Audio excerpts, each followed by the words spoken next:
Bueno, bienvenidos a un nuevo episodio de Hablemos de Bitcoin, un espacio de difusión que hemos creado en Situación Venezuela para mantenernos activos y conversando sobre Bitcoin. El día de hoy un episodio con Álvaro de María, el filósofo de Bitcoin, con quien conversamos no solamente sobre la filosofía de Bitcoin, su libro y también la disciplina filosófica, sino también sobre Micrópolis, el libro que está escribiendo ahora, algunos comentarios sobre la adopción y el ethos de Bitcoin, si están contrapuestos o no, y por supuesto que nos pusimos filosóficos durante esta conversación, así que espero que la disfruten tanto como nosotros. Antes de empezar vamos a tener un mensaje de nuestro patrocinante, en este caso Horol Horol.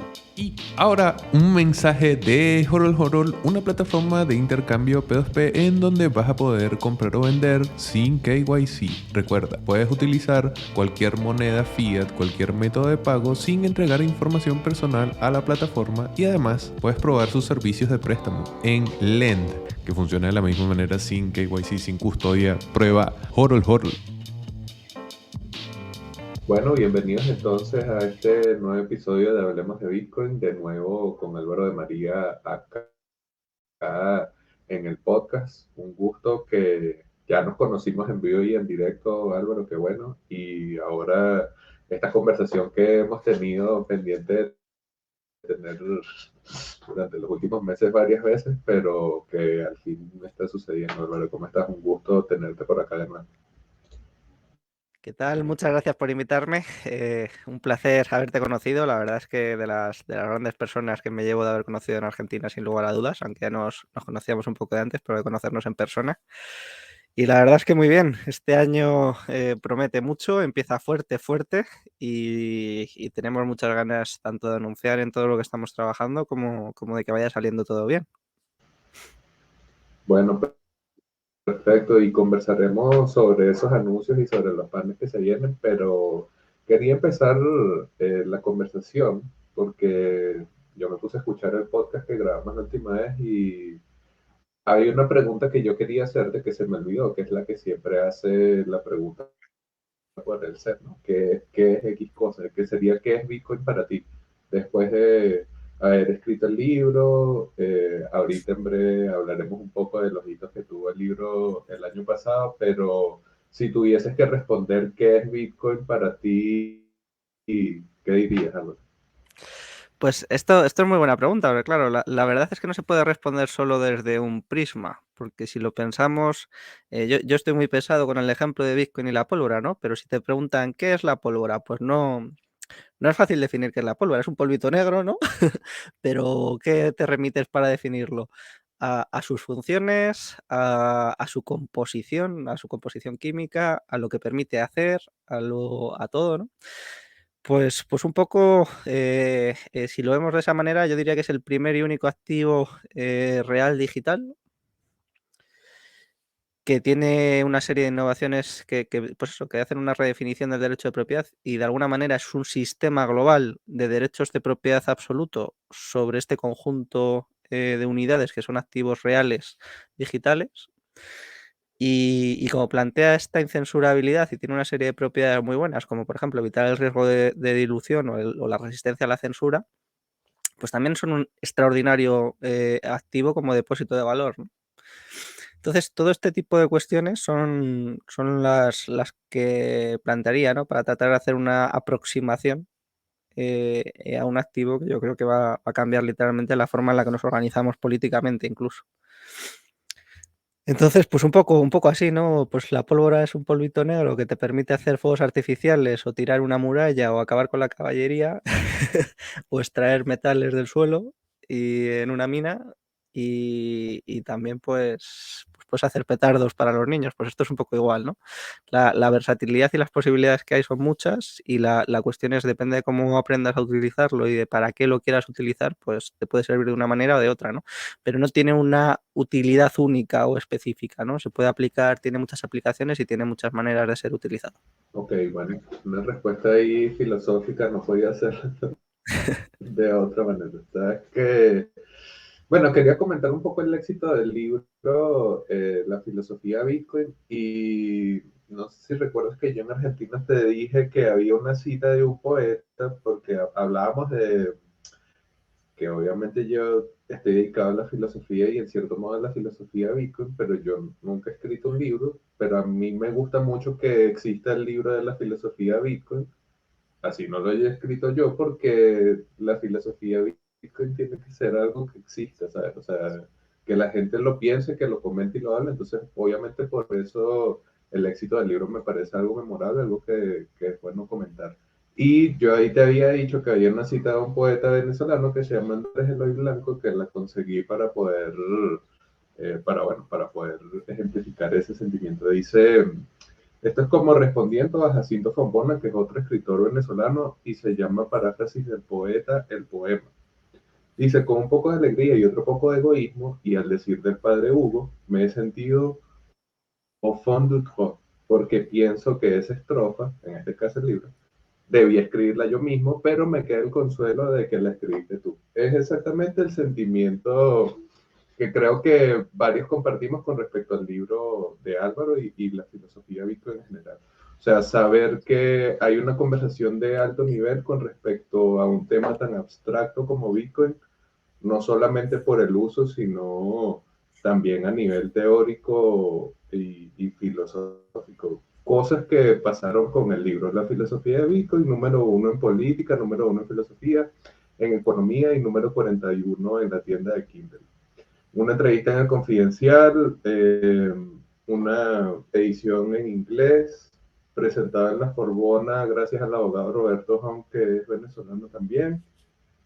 Subasta de una pieza en la conferencia de Miami, presentación oficial en la Complutense, salió en el pod o en el canal de Marc Vidal. También Álvaro estuvo de ponente en Watch Out Bitcoin y también estuvo de ponente, y en este caso abrió la conferencia en la Bitcoin. Y bueno, ese cariño que dice, obviamente que ha recibido y que yo lo he visto también.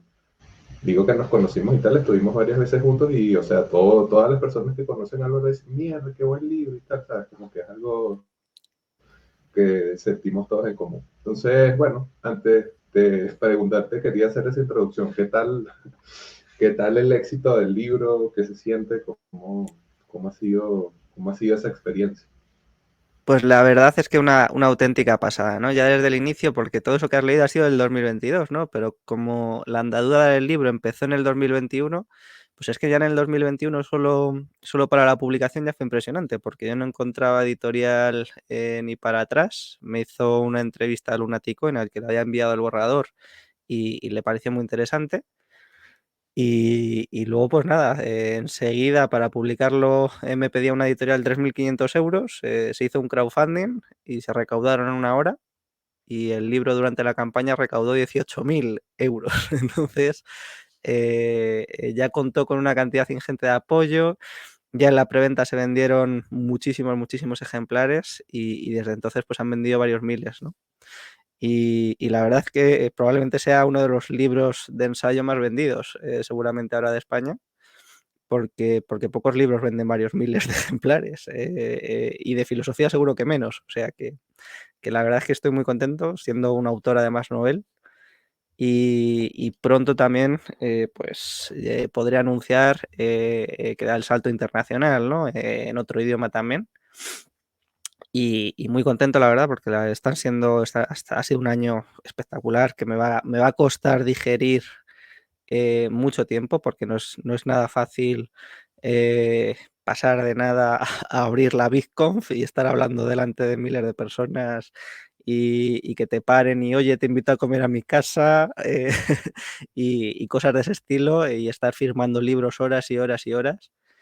Y la verdad es que está siendo todo una auténtica pasada, ¿no? El cariño de la gente probablemente sea de lo más bonito, la cantidad de mensajes que recibo, la cantidad de gente interesada, de apoyo, de cualquier cosa que se propone, que hace falta, qué tal, la gente lo mueve, regalos, la gente te hace regalos, que es una cosa que a mí me deja un poco alucinado, ¿no?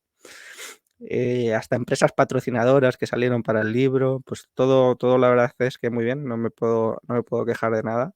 La verdad es que el apoyo de la gente ha sido absolutamente increíble. Y nada, que sigan ahí.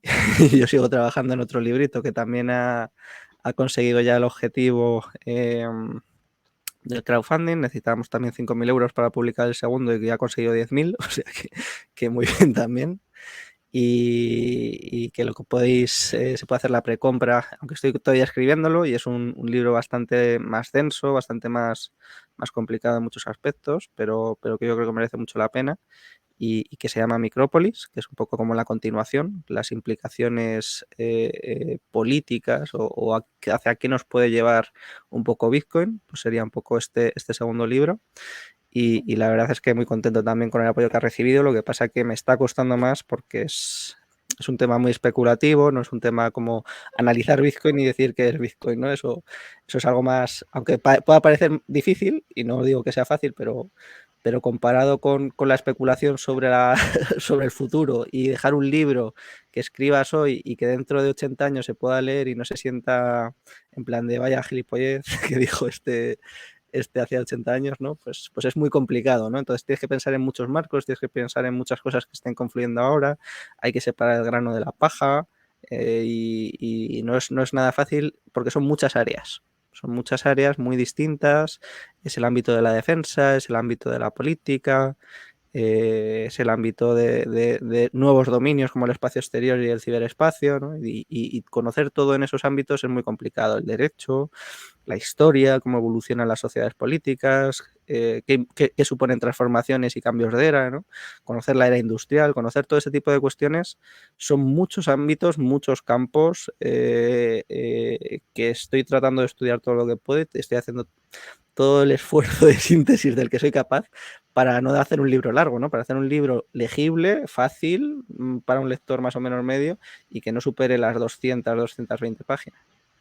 Bueno, se escucha como una tarea titánica, pero bueno, una buena tarea. Sabes que tenía otra pregunta antes, pero ya que hablamos del libro, creo que pudiese hacerla luego, que hablemos un poco de Micrópolis propiamente, ya nos has dicho de qué se trata y un poco qué se pueden esperar entonces los lectores. Pero sabes que en la presentación hay una parte donde haces una distinción que también está en el libro y que me parece interesante, sobre todo a la luz de este, ¿cómo sería? Marco conceptual desde el que lo estás escribiendo, que es la distinción entre las formas políticas y las formas de gobierno. O sea, en primer lugar me gustaría que nos cuentes por qué existe esa distinción y a qué se refiere como tal. O sea, qué es una forma política y un ejemplo, y qué es una forma de gobierno y un ejemplo, y luego preguntarte un poco específicamente por eso. Pero bueno, vamos a ir primero con este lado conceptual. Forma política y forma de gobierno, porque son distintas, y un ejemplo. Pues sí, por ejemplo, esto normalmente se ha confundido mucho a la hora de hablar de regímenes, ¿no? A lo largo de la historia lo que hemos identificado es que siempre hay estados, cualquier forma política es considerada un estado, y todo lo que hay después pues son monarquías. O sea, quiere decir que hay estados monárquicos o estados democráticos o estados aristocráticos, cosas de ese estilo, ¿no? Sin embargo, el Estado es una forma política más, ¿no? Una forma política más quiere decir que es una forma en la que se articulan los elementos principales de lo político, ¿no? Que a mi juicio son la autoridad y la potestad. Entonces, cuando analizas esto a lo largo de la historia, te encuentras con que ha habido diferentes formas políticas, ¿no? Y una forma política es, por ejemplo, las polis griegas. Las polis griegas son una forma de organizarse distinta a otras formas a lo largo de la historia. ¿Qué es lo que las caracteriza? Pues un poco ser potestades completamente distintas, ¿no? Pero que reconocen una autoridad en común de alguna manera, que sería el oráculo de Delfos. Y esto se ve, pues yo suelo poner el ejemplo de la película 300, que la hemos visto yo creo de todos, o casi todos, y ahí te encuentras como el rey de Esparta, Leónidas, no puede declarar la guerra a Jerjes porque sí, ¿no? Tiene que ir a pedirle permiso al oráculo de Delfos, porque durante la Carneia no se puede realizar la guerra. Entonces, el todopoderoso rey de Esparta, de la polis más guerrera y demás, no es capaz, no tiene no tiene la autoridad para declarar una guerra. Tiene que ir a pedir permiso, ¿no? Y esto es un poco lo que nos debería llamar la atención sobre la diferencia entre las formas políticas y las formas de gobierno. Una forma de gobierno vendría a ser esto, ¿no? Pues la democracia, la monarquía, diferentes formas de organizar estas monarquías o estas democracias, un presidencialismo. ¿no? Todo esto serían formas de gobierno, ¿no? La forma en la que elegimos o la forma en la que se establece el poder del gobernante.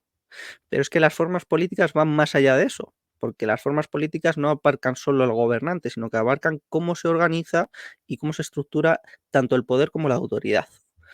Por ejemplo, en la monarquía hispánica, los reyes no tenían autoridad, porque la autoridad la tenía la iglesia. Entonces ellos se sometían a la autoridad del papa, tanto para los nuevos territorios, como para los conflictos, como para los problemas, como para las ligas que se formaban.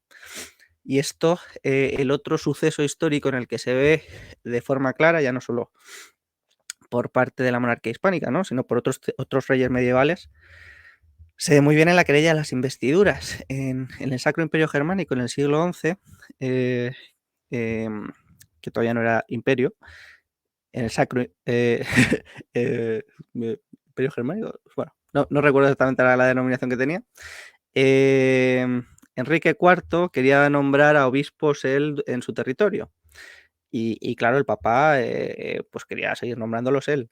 Entonces, a Enrique IV no se le ocurre otra cosa que intentar deponer al Papa, por lo que el Papa les comulga y, claro, como el resto de príncipes alemanes al rey Enrique IV le debían obediencia por ser un rey católico, en el momento en el que es excomulgado se consideran con derecho a no pagarle los tributos y a levantarse en armas contra él. Entonces, un rey tiene que volver acomplejado, con el rabo entre las piernas, a pedir perdón al Papa en algo que se conoce como, si mal no recuerdo, la humillación de Canosa. Se conoce como la humillación de Canosa porque se realiza en el castillo de Matilde de Canosa, que era pues probablemente la mujer más influyente del siglo XI en toda Europa. Y es que ella era la propietaria, bueno, era la gobernante, de alguna manera, de todos los reinos del norte de Italia. Entonces, entre todas las polémicas entre Enrique IV y el papado, pues ella jugó un papel esencial. Entonces, en uno de sus castillos fue donde se produjo el encuentro y el rey Enrique IV le tuvo que pedir perdón al papa para volver a ser admitido en el seno de la iglesia. Y como había sido excomulgado, claro, la penitencia que le puso el Papa fue pasar 3 días descalzo en la nieve para volver a ser admitido en el seno de la iglesia. Entonces, imaginaos un político, ¿no? Un político además no flojo, sino quiero decir, el más poderoso de su época, teniendo que pasar 3 días descalzo en la nieve, de alguna manera de penitencia, para ser admitido de nuevo en el seno de la iglesia, ¿no? Pues esto que es tan fuerte marca la distinción entre la autoridad y la potestad, entre quién tiene el poder, entre quién tiene el papel encargado de garantizar la continuidad de la comunidad política y quién dice qué es lo que está bien y qué es lo que está mal. Claro, a raíz de la ruptura de Lutero lo que hace es romper con la autoridad por excelencia, que es la Iglesia, ¿no? A mí no me gusta nada, se dice la reforma de Lutero, que Lutero no reforma nada, perdón, Lutero rompe. Lo de Lutero no es una reforma, lo de Lutero es una ruptura. Entonces Lutero lo que hace es romper la cristiandad e inaugurar un nuevo periodo en el que los monarcas lo que hacen es absorber la autoridad de la Iglesia. Y ese es el paso que se produce de la monarquía a la monarquía absoluta. Lo que nos encontramos ahí es con que, por ejemplo, un Enrique VIII, al que la iglesia le dice, no, yo no te voy a dejar divorciarte para que te cases con otra, no puedes abandonar a tu mujer. Dice, pero tú quién eres, ¿no? Y pues yo me arrogo la autoridad, me monto mi propia iglesia, por así decir, y me hago yo cabeza de esa iglesia, ¿no? Estos son los monarcas absolutos, los que se consideran que no están sometidos a la autoridad de ningún tercero, ¿no? Y esta idea de absolutismo, esta es la idea de la soberanía. Y al proceder de esa manera, lo que tienen que hacer es incorporar en su poder, en su estructura de poder político, también todos los elementos propios de la autoridad, que son normalmente los jueces, que son la otra gran autoridad por excelencia, y todo el aparato, vamos a decir de alguna manera, propagandístico mediático o de difusión del conocimiento. Entonces, esta forma de relacionarse la autoridad y la potestad, que son los elementos centrales de lo político, por así decir, a lo que dan lugar es al Estado, ¿no? Es decir, en el momento en el que la potestad absorbe la autoridad y empieza a generar esas estructuras de poder, eso es lo que se podría denominar Estado, que es una forma política más, como lo era la monarquía hispánica, como eran las polis griegas. Una más, entre otras, una manera más de las relaciones entre esto, ¿no? Pero diferente, claro, tiene un elemento diferenciador, que es que en este caso la soberanía, ¿no? es esta fusión de la potestad por parte de la autoridad por parte de la potestad.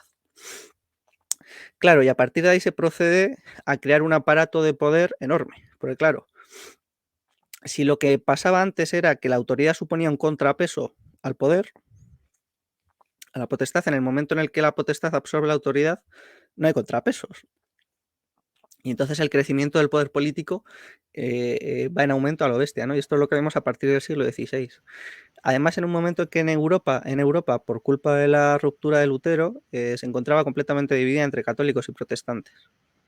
Entonces, claro, para tú poder imponer el orden en un territorio, tú lo que necesitas es arrebatarle de alguna manera el poder a estas dos partes, ¿no? Es decir, crear un poder tal que sea capaz de superar la discordia entre las dos partes, ¿no? Y esto es precisamente el Estado, ¿no? Por eso me hace mucha gracia, porque mucha gente te dice, no, pero hombre, el Estado es el monopolio de la violencia, ya, pero es que el monopolio de la violencia no ha habido siempre. El monopolio de la violencia hay en el momento en el que hay dos partes irreconciliables y tiene que aparecer un poder tal que se sobreponga a ellas por eficacia, ¿no? Y coincidió también con una parte muy importante, que es toda la revolución industrial, porque lo que necesitas cuando tú tienes unas estructuras de capital fijo muy grandes, ¿no? Tú tienes que realizar una inversión muy grande para montar una fábrica y luego trasladar eso tiene unos costes enormes y la fábrica está muy vinculada a las materias primas. Tú lo que necesitas es que alguien te garantice, te provea de seguridad para esas fábricas, ¿no?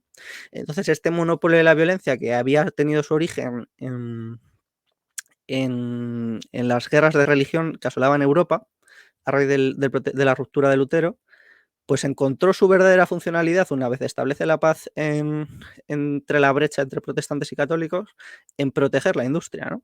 En ser el garante de esta protección de la industria. Y justo aquí es donde situaría yo el origen del marxismo, ¿no? El marxismo vendría a ser la ideología que dota de un relato muy poderoso a los obreros, a los trabajadores, porque tienen mucho poder de negociación.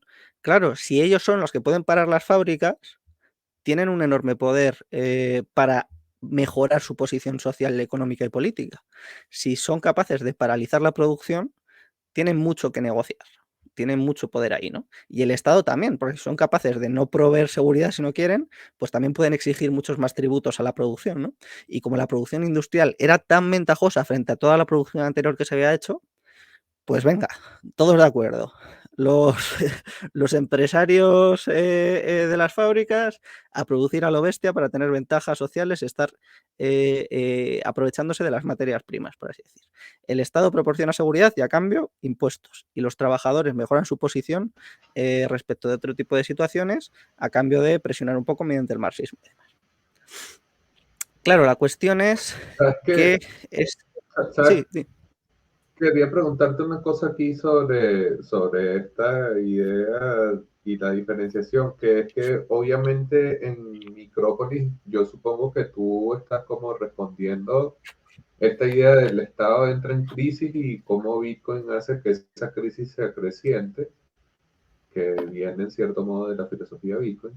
Y ahora, ¿qué sigue después de si volvemos a un lugar en donde no es el Estado esa forma política, entre comillas, de facto que domine, ¿no? Entonces, sí hay una parte de especulación con respecto a, sería que como la forma prescriptiva de cómo tú ves que sería esa nueva organización a partir de dónde se genera, ¿no? Porque ahorita hablas de un conflicto que hay en cómo se gestiona o cómo se detenta propiamente el poder y cómo se va haciendo institucional a través de este tipo de organizaciones o este tipo de nuevas instituciones, valga la redundancia, y quería entonces saber cómo se resolvería en ese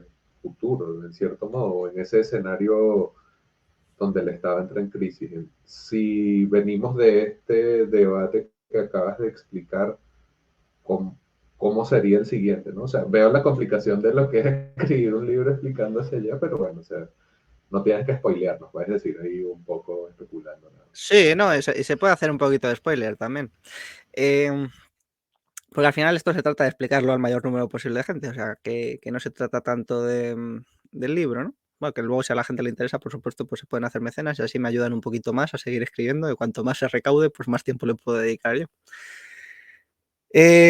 Claro, o sea, toda esta explicación viene para entender que el Estado no es más que una forma política más, que tiene su origen en el siglo XVI y que se puede eventualmente superar por nuevas formas políticas, ¿no? Por eso el subtítulo del libro es Más allá del Leviatán.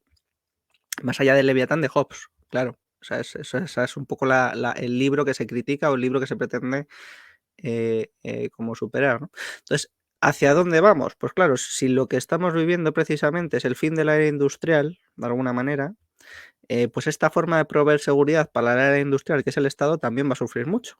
Porque ahora lo que estamos viviendo es un poco la era de la información, ¿no? Ya no se produce a escala o vinculado a materias primas, sino que se produce de forma mucho más personalizada a través y gracias a Internet.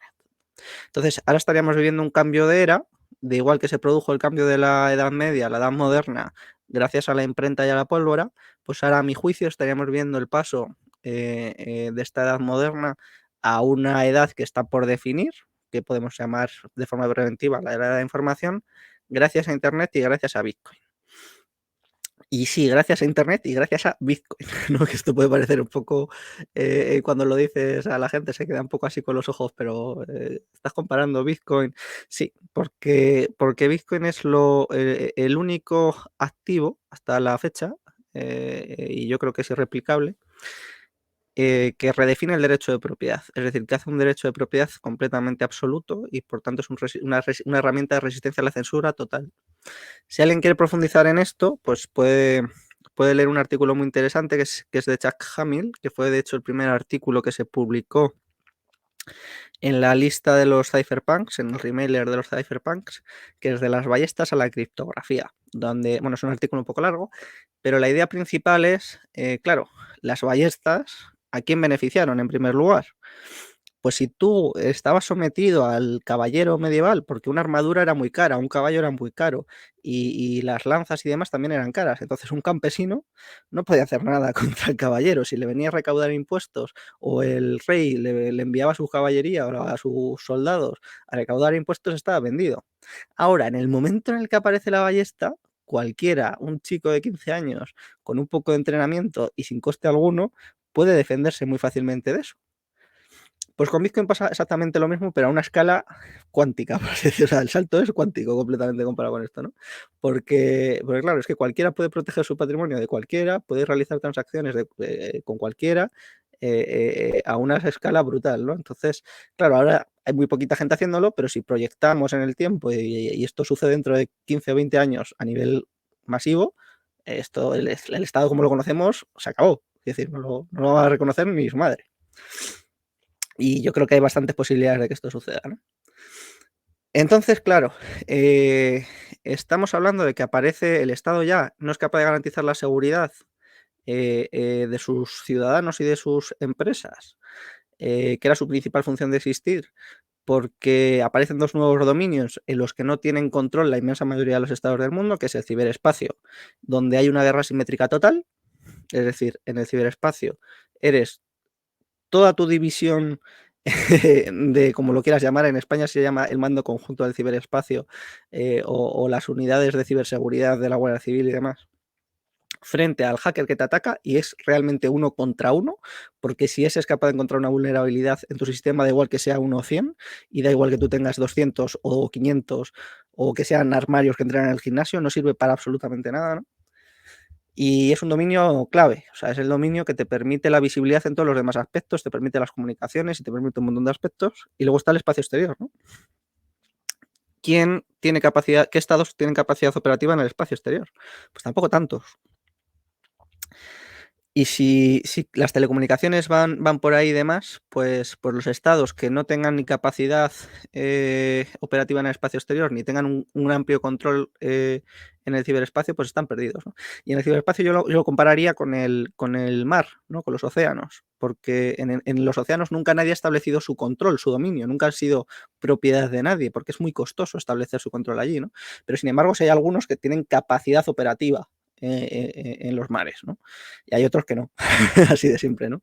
Entonces, yo creo que en el ciberespacio pasa un poco lo mismo, ¿no? No significa que no tengan capacidad de intervención los estados, lo que no tienen es capacidad de dominar ese espacio, ¿no? Ese dominio nuevo.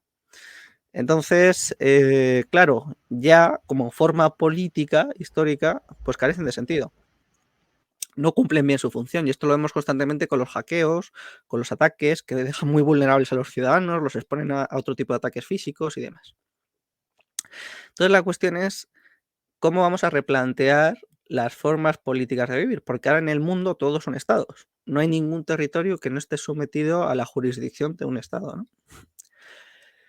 Entonces aquí es donde se me ocurre a mí la idea de hacer jurisdicciones personalizadas, a las que yo llamo micrópolis, ¿no? Como lo característico de Internet es que permite hacer una oferta muy personalizada porque te permite agregar demanda y entonces tú puedes ofrecer algo muy concreto, muy a medida a un conjunto de personas que cumplan con esos requisitos. ¿Por qué no aplicarlo también al territorio? Es decir, ¿por qué no se comercializan también jurisdicciones de alguna manera, ¿no? Como una forma de hacer un negocio también para ciertos estados, ¿no? Y voy a plantear un ejemplo con el que yo creo que se entiende un poco mejor lo que quiero decir. Imaginemos que Elon Musk hace una oferta pública en Twitter de compra de 75.000 hectáreas, pero de compra es que esa jurisdicción va a ser suya, ¿no? El Estado podrá negociar las condiciones iniciales, pero a partir de ahí será su territorio y él podrá hacer allí lo que quiera, ¿no? Y pensemos que propones hace la siguiente fórmula, ¿no? Las 50.000 primeras personas que aporten $1 millón a esta multifirma, pongamos por caso, ¿no?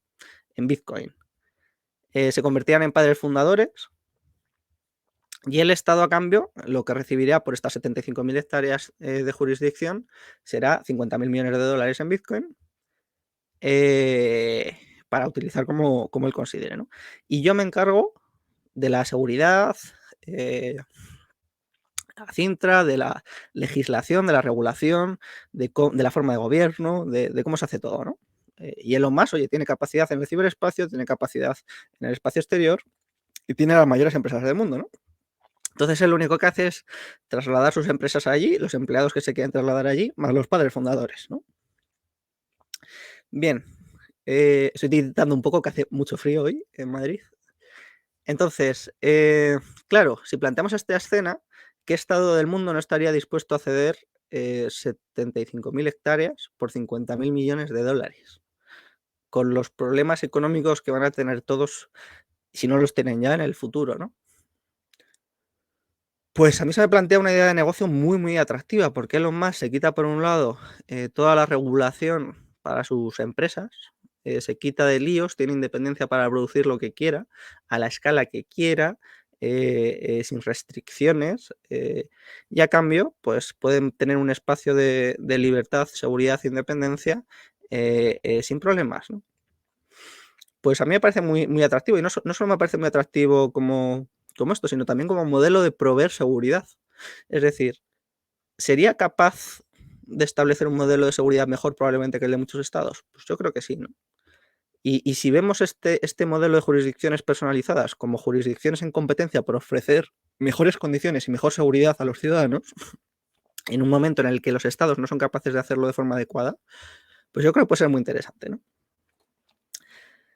Y claro, la cuestión aquí es que puede parecer que todo esto, pues, ya bueno, si un estado viene con una bomba atómica, pues aquí ni micrópolis ni leches, ¿no? Pues sí, efectivamente. Entonces, esa es un poco la tercera parte del libro, ¿no? Porque la primera básicamente es el ver de dónde venimos, es el explicar que el Estado es una forma histórica, que antes no había estados. Cuando digo antes del siglo XVI. Después la segunda parte es un poco explicar por qué está en crisis, ¿no? Por qué Internet y Bitcoin lo ponen seriamente en crisis. Y por la aparición de los dos nuevos dominios, del ciberespacio y del espacio exterior. Y la tercera parte es hacia dónde vamos, ¿no? Y el hacia dónde vamos pues tiene un elemento de defensa muy, muy importante, ¿no? Que es puramente especulativo, pero a mí me parecen escenarios factibles, ¿no? Y el escenario que yo planteo es un poco el siguiente. Imaginemos, o sea, como lo que se está acabando es la era industrial, lo que se está acabando de alguna manera también en el ámbito de la defensa es la doctrina militar clásica respecto del ámbito nuclear, que es la de la destrucción mutua asegurada. ¿Por qué se está acabando esta doctrina? Pues porque era una doctrina para Estados Unidos frente a la Unión Soviética. Entonces, Estados Unidos tenía que tener suficiente capacidad nuclear para destruir a la Unión Soviética y la Unión Soviética suficiente capacidad nuclear para destruir a Estados Unidos. Claro, en el momento en el que metes a nuevos jugadores, si lo pensamos en términos de teoría de juegos, pues esto se complica porque si China se incorpora y Estados Unidos ya tiene que tener más bombas atómicas que China y Rusia juntos por si se aliasen, pues ya estás en una escalada muy grande de armamento nuclear.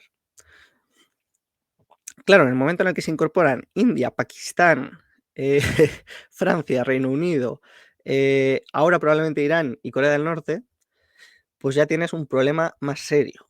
Pero en el momento en el que hay un activo que te permite realizar transacciones por el valor que quieras sin ningún tipo de censura, y hay determinadas potencias nucleares que están en decadencia que pueden ver un negocio en esto, pues eventualmente, y no vas a tener ningún tipo de censura en Internet, pues eventualmente yo creo que vamos a vivir un escenario de proliferación nuclear, tanto por teoría de juegos como por las nuevas condiciones geopolíticas, ¿no? Y vamos a ver un incremento muy significativo, no de armas para destruir al otro, sino armas de disuasión nuclear. Porque al final el armamento nuclear no deja de ser un armamento de disuasión. Entonces yo creo que vamos a ver una proliferación de armamento nuclear de baja intensidad o de armas tácticas, ¿no? Entonces la idea sería que que los estados cumpliesen básicamente un papel de seguridad de nuclear sharing, es decir, de ser capaces de hacerse con armamento nuclear y disuadir, a cambio de que las micrópolis como jurisdicciones personalizadas produzcan mucho y paguen tributos para hacer una especie de renta básica entre el resto de la población. Básicamente un poco esa es la idea hiper resumidísima y que por supuesto en el libro pues tiene un nivel de profundidad mucho más alto, pero que yo creo que arrojaría un mar de estados socialistas fallidos junto con unas ciudades personalizadas hiperprósperas, ¿no? Y todo el mundo contento, quiero decir, que es una forma de realinear los incentivos a todos los niveles, porque yo creo que ahora a todos los niveles están mal alineados entre estados, mal alineados entre generaciones, mal alineados entre el sector privado y el sector público. Ok. Bueno, habrá que ver, bueno, habrá que leer en el libro cómo lo resuelves ahí como tal. Y además, o sea, a mí la idea de países o pequeñas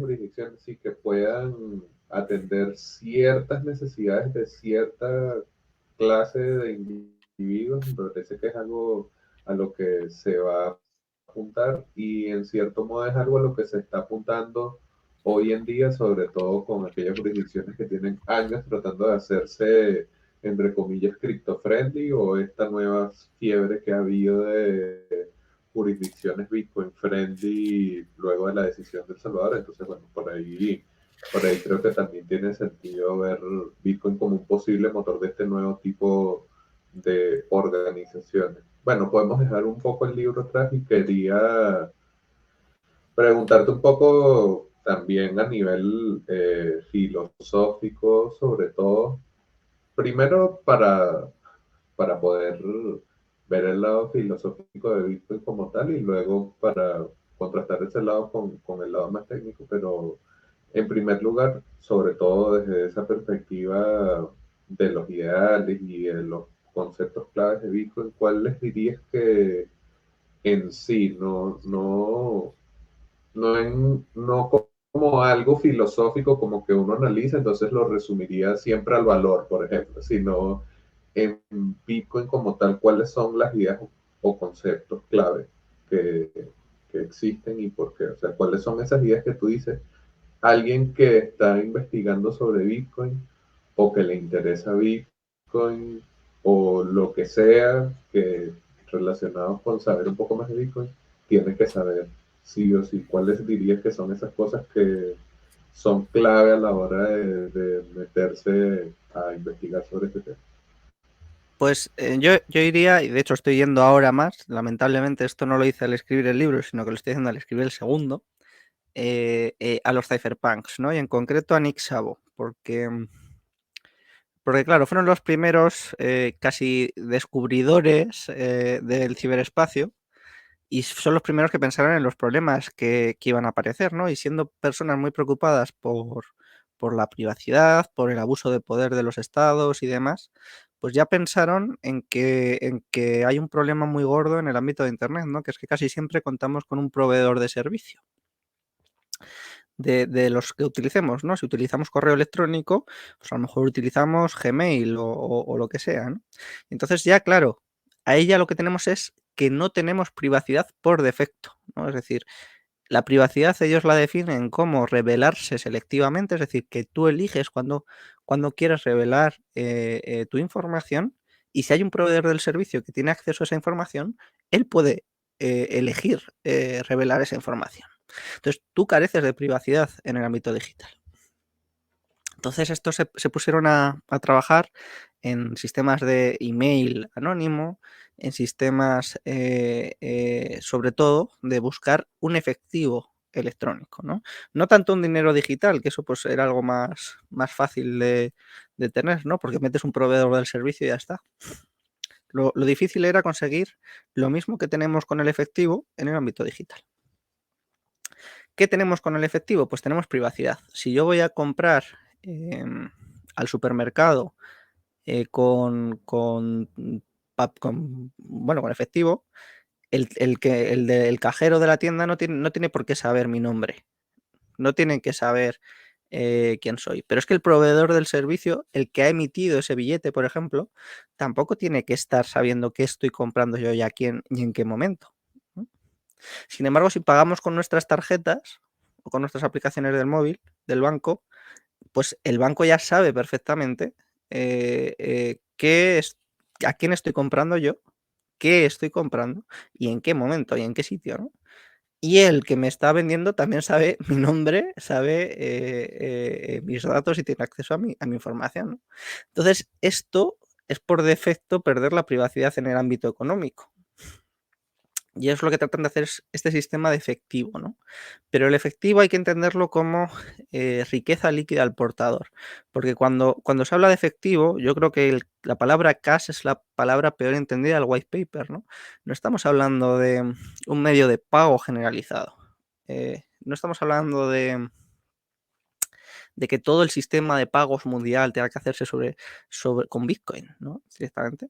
Sino que tú tengas la posibilidad de tener tu riqueza de forma privada.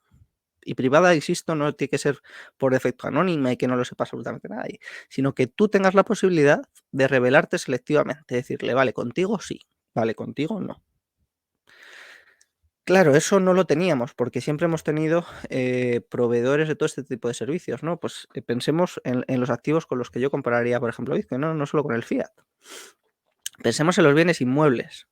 Un bien inmueble, por lo menos en España, está en el registro de la propiedad, sabes perfectamente el nombre, a quién le pertenece, la resistencia a la censura de este activo es cero. Pasa lo mismo con otro tipo de activos económicos, con obras de arte, con cosas de ese estilo. Tu privacidad es nula en todos esos ámbitos, ¿no? Tu posibilidad de revelarte selectivamente al mundo es nula en todos esos ámbitos. Entonces, claro, que aparezca un activo que te lo permite, aunque la privacidad en Bitcoin no es extraordinariamente difícil, hay que aprender, hay que hacer unos ejercicios. Yo siempre digo que es como hacer ecuaciones de primer grado. No es una cosa difícil, es una cosa que podemos hacer todos, pero que nos implica aprender a multiplicar, a dividir, a sumar, a restar y después hacer una ecuación, ¿no? Y después tenemos que hacer ejercicios. Pues lo mismo con la privacidad en Bitcoin.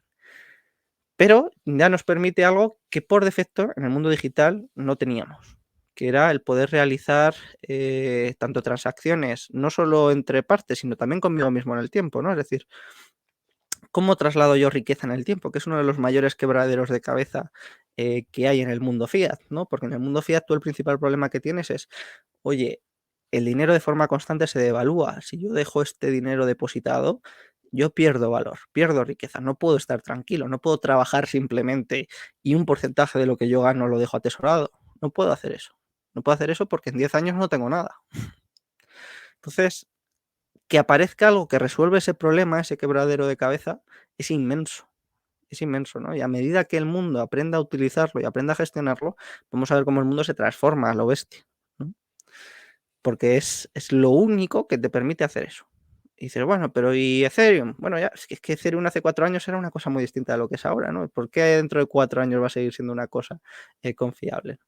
Esa es la diferencia tan importante entre ser un activo real, que solo se valora por sus propiedades, como puede ser el oro, y ser un activo financiero, ¿no? Como pueden ser las acciones de una compañía o Ethereum, ¿no? Son cosas distintas que se tienen que valorar de manera distinta, ¿no? Y la tranquilidad que a ti te da tener tu depósito de valor a largo plazo en un activo real, pues es algo que ha buscado la humanidad siempre. Por eso el activo real por excelencia para el atesoramiento de riqueza ha sido el oro, ¿no? La cuestión es que Bitcoin es superior al oro en prácticamente todas sus propiedades. Entonces, lo único que es un poquillo más volátil, ¿no? Pero eso es mejor a largo plazo. Entonces, yo tampoco me quebraría mucho la cabeza. Quiero decir, estamos ante una de las cosas más importantes. Yo por lo menos tengo la sensación de haber vivido las 2 cosas más importantes que voy a vivir en mi vida, ¿no? Que son el nacimiento de Internet y el nacimiento de Bitcoin. Y la verdad es que todo lo demás me parece comparado a su lado como un chiste, ¿no? Me da igual que me hables del chat de Microsoft, de OpenAI o lo que quieras, ¿no? Me parece que eso no va a cambiar el mundo ni una centésima parte de lo que lo va a cambiar Bitcoin. Bueno, ahí hay unas varias ideas y conceptos importantes para conocer, pero bueno, ese consejo de ir a la base, a la raíz en cierto modo, que las preocupaciones de los cyberpunks me parece que es bastante importante y recomendaría bastante el trabajo de Alfred Mancera, que es también un español que hemos tenido varias veces acá en el podcast, Sí, sí, que 100%, ¿eh? de pana es brutal el trabajo que ha hecho Alfred Alfred ha hecho un trabajo inmenso, comentando sí. e investigando sobre los cyberpunks. O sea, es como algo que uno siempre tiene que ir porque inclusive la forma en la que la relata es disfrutable, así que es 100% una buena recomendación. ¿Sabes qué Perdona, te porque decía al además principio? Sí, también tiene canal de YouTube y varios de estos textos los podéis escuchar directamente, es que ni siquiera los tenéis que leer. Es que de las ballestas a la criptografía, la Declaración de Independencia del Ciberespacio, el manifiesto Cypherpunk, el manifiesto criptoanarquista, todo esto lo tiene leído. O sea, que el trabajo de Alfred es muy, muy importante. Yo, vamos, buen amigo además, yo recomendadísimo. Vamos. bueno, yo también lo recomiendo bastante. Igual les voy a poner el link acá en la descripción y también a los capítulos que hicimos con él, uno sobre los cyberpunks y uno sobre Hal Finney directamente. E inclusive después de ese sobre Hal Finney, cuando yo hablé con Adam Back propiamente, parte de las preguntas que le hice sobre Hal Finney eran por esa conversación que habíamos tenido, así que bueno, obviamente es una recomendación bastante interesante. Luego este momento publicitario para Alfred, a.k.a. Cryptocurrency. Sabes que te había dicho al principio de la pregunta que también quería apuntar un poco a la comparativa entre estas preocupaciones por las ideas y conceptos clave desde la perspectiva filosófica con respecto a Bitcoin, con respecto a la preocupación técnica y directamente a la aplicación de conocimiento técnico al desarrollo de Bitcoin. Digo, en síntesis, no sé, el conflicto aparente que existe entre, o más bien como una pugna de atención, ¿sí? La pugna de atención entre un conflicto, digamos, social que puede existir en Bitcoin, el proceso de adopción de Bitcoin, digamos, o el hecho de que se vuelva parte de la conversación común y corriente de la gente, y la idea de que el capital humano con la capacidad técnica para poder continuar su desarrollo no tiene quizás la misma atención. Sobre todo esto me viene a la mente pensando en Luke Dash Jr.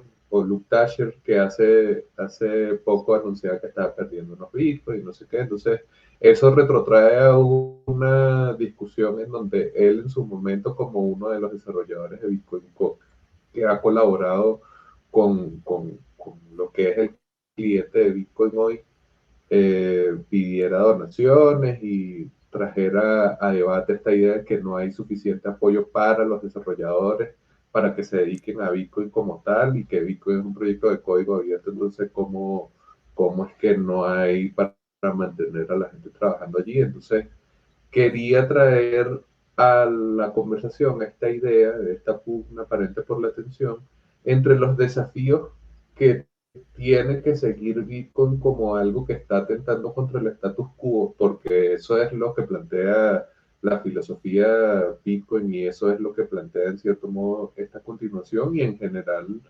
lo que yo he entendido de la línea de pensamiento de Álvaro como tal.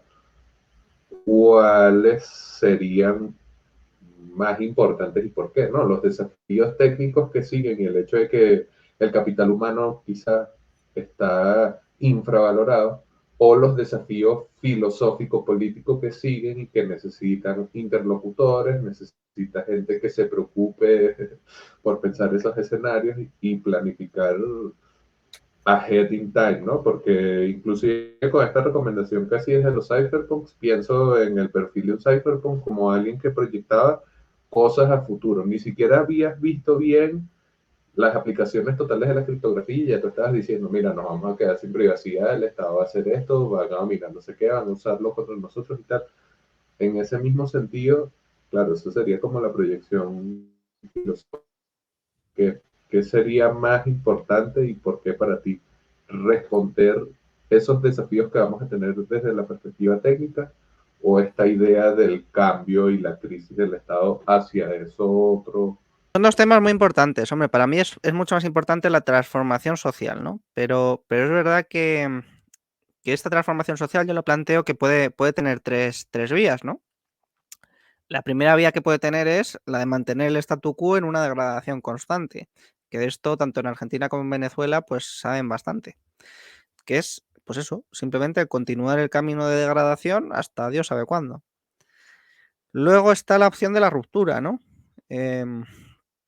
Que es que llega un momento en el que las generaciones se descuelgan unas de otras y la gente que aporta valor, los jóvenes que saben utilizar Bitcoin y demás, deciden romper con la sociedad, ¿no?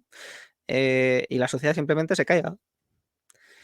Y luego la otra opción es la de hacer un nuevo contrato social o hacer una transición a otras cosas, ¿no? Que eso es un poco el objetivo del libro, el objetivo de Micrópolis es un poco plantear eso, cómo podemos hacer una transición o cómo podemos hacer un nuevo contrato social que realinee los incentivos para que no nos llevemos a matar por defender nuestros intereses.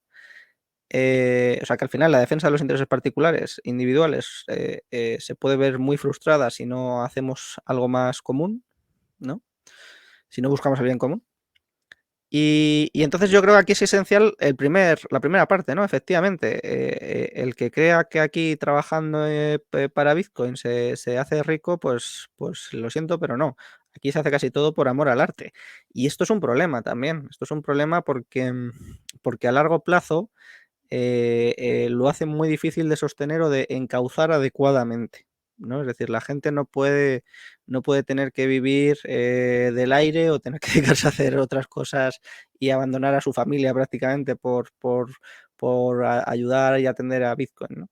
Es verdad que todos los que estamos aquí somos conscientes, o yo creo que lo somos, de la importancia histórica que tiene Bitcoin y entonces estamos dispuestos a sacrificar buena parte de nuestra vida, incluso de nuestra riqueza, ¿no? Porque Luke, que lo comentabas antes, no solo ponía su trabajo, si es que también gastaba la riqueza que él tenía para poder seguir contribuyendo a Bitcoin, ¿no? Entonces, a mí un gesto que me ha parecido realmente feo por parte de la comunidad no ha sido poner en cuestión su honorabilidad o poner en cuestión su capacidad. Yo creo que es alguien que no se debería hacer ninguna de estas dos cosas, ¿no? Probablemente pues, se haya visto comprometido su sistema de seguridad de alguna manera, que ya seguramente sabrá, pero no querrá delatar porque estén en investigaciones o trabajando para recuperar sus Bitcoin. Y el tema es ese, ¿no? Que si alguien que se ha dedicado varios años perdiendo dinero por mejorar Bitcoin y en el momento en el que sufre un ataque, pues lejos de recibir apoyo, es puesto en la diana como casi una vergüenza, un estafador, un engañador o cosas de ese estilo, pues el incentivo para el resto para seguir haciéndolo, pues yo creo que son pocos, ¿no?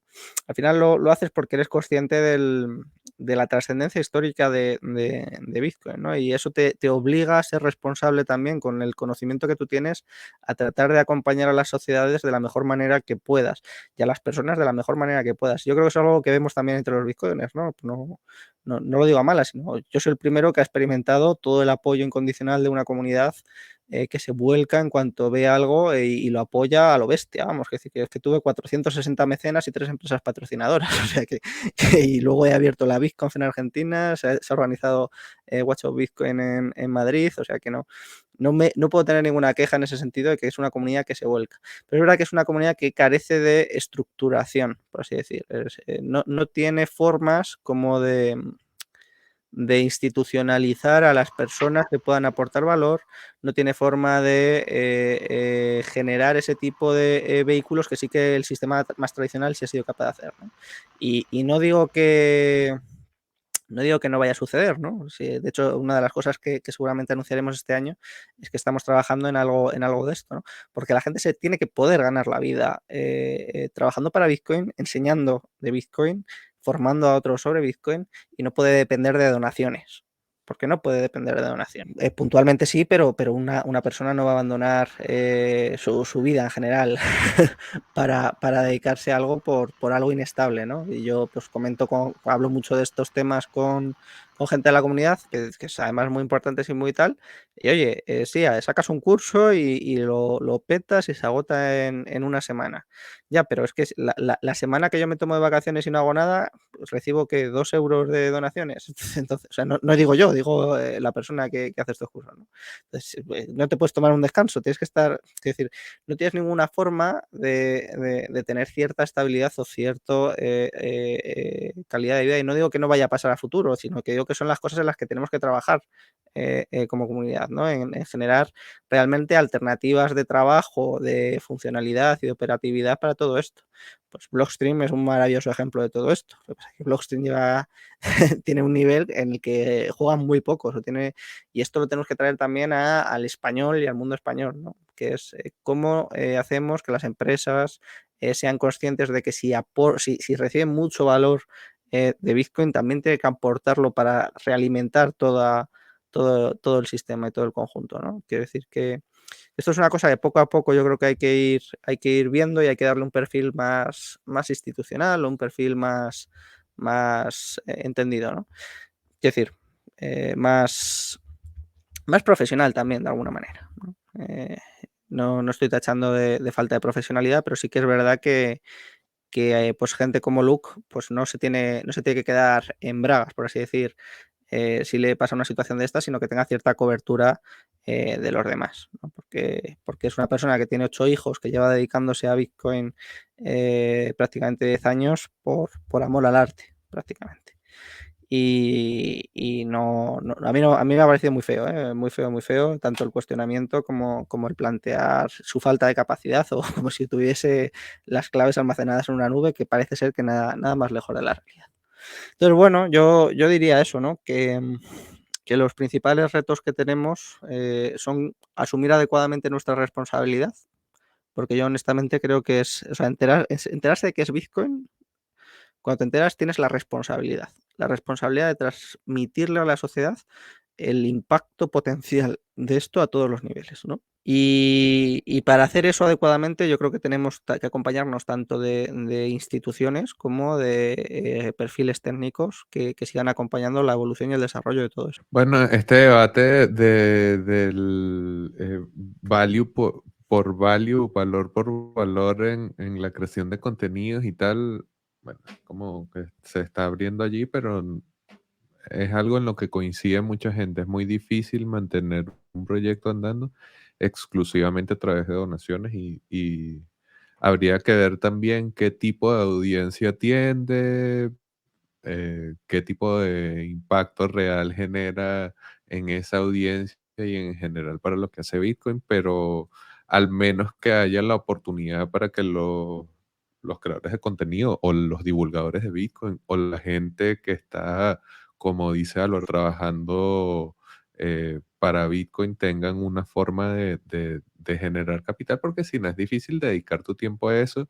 Y es algo que tú mencionabas a Blockstream, pero yo diría, es algo que en la tierra de las shitcoins se ha perfeccionado muy bien. O sea, hay protocolos que funcionan exclusivamente para recaudar fondos para grants, para que haya desarrollo, para que haya comunidad, para que haya un montón de cosas más. Obviamente eso tiene por detrás organizaciones y volvemos así descentralizado, ¿no? Y lo que comentaba también Álvaro antes de que los esfuerzos en la comunidad Bitcoin de repente son menos organizados, quizás más orgánicos, pero no con un, sí, no con un orden directo, con una jerarquía directa. Entonces, obviamente, este tipo de esfuerzos como Hazer Funds o lo que hacen, no sé, en The Brink financiando desarrolladores o Chain Code Labs, ¿sabes? Hay varios esfuerzos, pero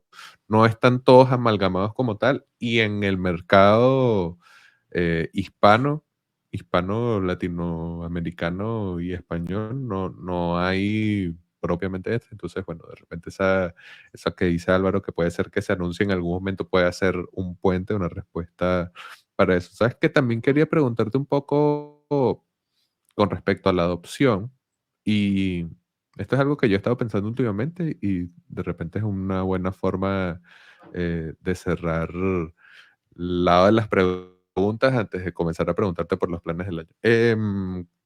Sabes que a medida que hay más adopción de Bitcoin, y sobre todo pensando en lo que habías dicho antes de traer a debate o traer a la investigación también a los cypherpunks, a medida que Bitcoin se ha vuelto un fenómeno más mainstream, la gente a la que atrae ya no es un cypherpunk, ya no es el especialista en criptografía, o no es solamente ese tipo de público, sino que, bueno, obviamente se vuelve algo más normal, y como toda tecnología masiva, pues deja de ser específicamente a alguien con conocimiento técnico quien se vuelve parte de los usuarios de Bitcoin o luego se vuelve parte de la comunidad.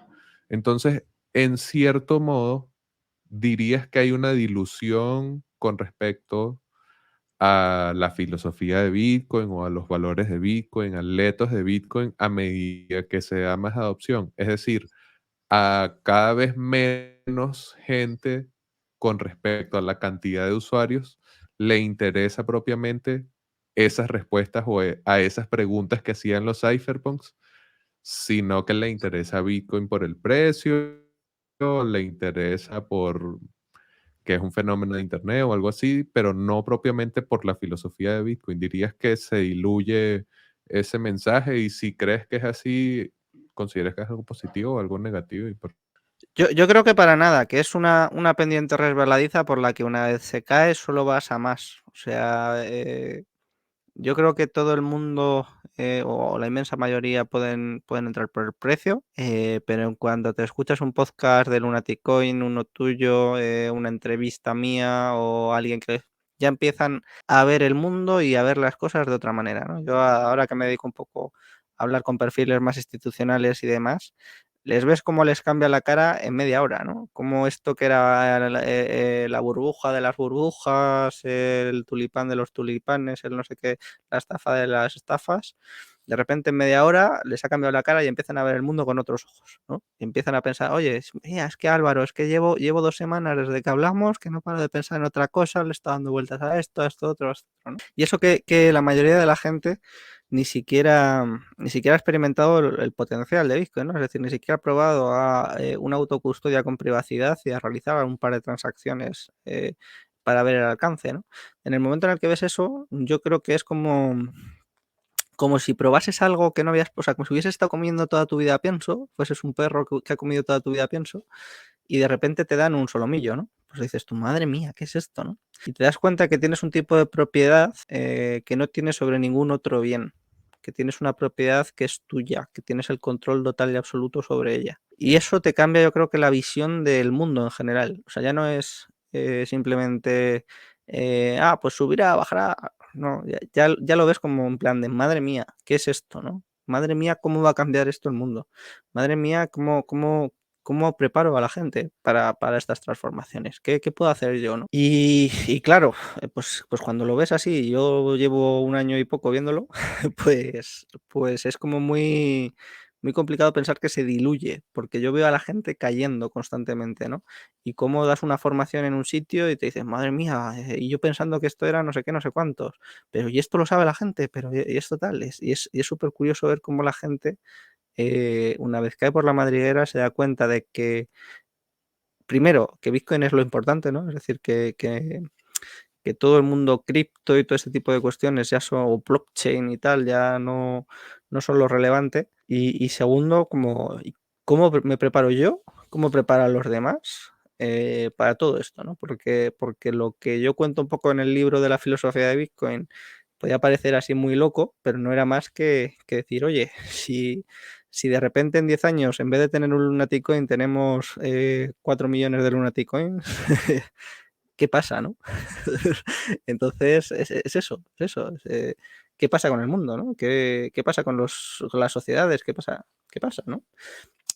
O sea, no para algo malo, es decir, o sea, Lunaticoin es una persona extraordinaria. Es decir, yo diría justo lo contrario, ¿no? Es maravilloso, o sea, ojalá. La cuestión es cómo adaptamos las sociedades a eso, cómo preparamos la transformación social que implica eso, ¿no? Y yo creo que de momento muchos sectores se lo toman un poco jiji, jaja, pero yo cada vez pues tengo más consideración en ámbitos más institucionales y, por ejemplo, en España pues he estado hablando en España he estado hablando con la OTAN y con el Mando Conjunto del Ciberespacio, o sea, y con generales del ejército, o sea que no ha sido un tema menor. Y con bancos, con family office, con bancos de inversión, con políticos, la gente lo va escuchando. Lo que pasa que es como todo, ¿no? La gente mientras si baja de precio y tal, pues como que es algo que puedo evitar tratar ahora y ocuparme de ello ahora. Es algo que ya trabajaré más adelante, ¿no? La cuestión es que yo no sé si es una carrera contra reloj, si te viene bien dejarlo para más adelante, ¿no? Pero bueno, allá cada uno. Yo tampoco, quiero decir, yo hago lo que puedo y creo que es bastante, porque básicamente, pues por amor al arte, dedico buena parte de mi tiempo y de mi vida a esto. Entonces, quiero decir que a mí no me paga nadie quitando mis clientes, o sea que no. Quiero decir que yo a esto le echo más horas que nada porque realmente considero que es lo más importante que he conocido y de lo que tengo alcance, ¿no? Sí, además esa posibilidad de uno comunicar y conectar este fenómeno con gente que tiene acceso a ese poder que conversábamos antes y que puede ser influyente, pues obviamente es importante, sobre todo porque ayuda a que sea hasta cierto punto más sencillo, puede ser, le da mayor credibilidad, se vuelve un fenómeno social de mayor alcance. Pero bueno, quería preguntarte un poco para cerrar los planes de este año, si nos puedes dejar alguna primicia aquí que dijiste que vas a hacer algo con el libro y no sé qué, a un nuevo idioma, que hay algo por allí que se está cocinando una plataforma educativa, yo no sé cuánto más. Entonces, bueno, no sé qué primicia nos puedes dar aquí, o al menos un toque técnico. Sí, bueno, que estén atentos en Estados Unidos, porque pronto va a desembarcar la filosofía de Bitcoin por la puerta grande allí. Y bueno, estamos trabajando en algo para poder acompañar a las sociedades tanto de Latinoamérica como españolas, ¿no? Todas las de habla española. Y vamos a intentar también las que hablan portugués, acompañarlas tanto en el ámbito formativo como en el ámbito un poco de la adopción o de comprender el activo adecuadamente, ¿no? Yo pienso, o sea, desde mi punto de vista, todo esto surge también como un caso del Salvador, ¿no? Es decir, si un país quisiese hacer lo del Salvador eh, o estuviese interesado en Bitcoin, ¿a dónde tendría que llamar para decir, oye, qué ha salido bien en El Salvador? ¿Qué ha salido mal? ¿Qué habría que hacer? ¿Qué se podría hacer mejor? ¿Qué se podría hacer peor? ¿Qué opciones tengo, no? Pues un poco eso, y para tener un punto único de difusión, o sea, no tiene que ser único, evidentemente, es decir, habrá más, pero que haya una institución que se encargue de difundir conocimiento un poco más reglado, más formal, que permita además también a los creadores de contenido de Bitcoin tener cierta remuneración y tener una buena posición, ¿no? Que en español no lo hay y que yo creo que es muy necesario, ¿no? Y ya han aparecido pues la BitConf o Watch Out Bitcoin en Madrid, y yo creo que eso son ya cosas muy serias, ¿no? Y hay que trabajar por ir a ese pasito más, ¿no? Hay que ir un poquito más y hay que hacer también una interlocución con países, y hay que hacer una interlocución más un poquito a toda esa escala, ¿no? Y en eso es un poco lo que estamos trabajando. Ya en cuanto esté más preparado todo, podremos hacer anuncios importantes. Y yo creo que es un paso muy, muy importante para la comunidad de Bitcoin en español, porque realmente creo que es algo que hace falta, ¿no? Es decir, ahora mismo pues hay que reconocer que hay cierta situación de precariedad en todo ese ámbito, y no me parece justificado, ¿no? Quiero decir que es probablemente pues uno de los sectores más prósperos, uno de los sectores en los que más podemos trabajar, y hay que hacerlo todo, ¿no? Porque sí que se está generando muchísimo valor, pero se está generando de forma muy separada, no me gusta utilizar la palabra descentralizado para eso en ese caso, ¿no? Pero sí que cada uno por su lado, cada uno por su tal. Y yo creo que en este tipo de casos lo que hay que hacer es conectar la oferta con la demanda, ¿no? Y es muy complicado si la tenemos muy sectorializada la oferta, ser capaz de ofrecer bien, llegar bien a esa demanda, ¿no? Es decir, alguien que quiere entrar a Bitcoin, que quiere tener un nivel de conocimiento de privacidad y de autocustodia bueno, ¿dónde tiene ahora un sitio específico donde pueda contratar un curso? Pues tiene que irse a un canal de Telegram por ahí perdido, si descubre a alguien, ¿no? Pero no tiene una forma sencilla de acceder ahí, ¿no? Y lo mismo pasa a ese creador de ese curso, ¿no? Cómo tiene una forma sencilla de conectar con una demanda potencial o tener cierta estabilidad en su situación, ¿no? O en su posición. Pues eso yo creo que son un poco lo que hay que trabajar, y en lo que estamos trabajando ya bastantes personas, y trataremos de anunciar lo antes posible, pero cuando esté bien, claro, porque estas cosas hay que dejarlas pulidas, hay que dejarlo todo perfecto, y cuando esté bien, pues ya lo anunciaremos. Bueno, no nos tocó primicia, muchachos, pero bueno, al menos ya sabemos ahí que se viene algo interesante de la mano de Álvaro y algunas otras personas por allí. Bueno, Álvaro, hemos estado mostrando en algún momento tu usuario de Twitter. De todas maneras, las redes sociales van a estar agregadas acá en la descripción del episodio, así que solo nos quedaría, si quieres hacer algún comentario final, alguna invitación, alguna cosa, el momento es ahora. Sí, pues yo os animo a todos a tomar la responsabilidad de conocer tan tempranamente lo que es Bitcoin, porque sí, insisto que es muy temprano, y sentíos como si conocieseis, si hubieseis visto cómo se utiliza un mosquete o un arcabuz en la Edad Media, y hubieseis visto cómo un chico joven de 18 años disparaba a un general de caballería a 200 metros y le mataba, ¿no? Que os quedaseis así de impresionados y digáis, oye, yo tengo que comunicarle al resto de personas lo que es esto. Me tomarán por un loco porque les voy a decir que un polvito negro es capaz de matar a distancia, pero es que prefiero decírselo, porque con que algunos se lo tomen en serio y se impliquen y se involucren, ya vamos a tener mejor preparadas a nuestras sociedades para el futuro que si no lo hacemos. Entonces, esa llamada a la responsabilidad es lo que más haría.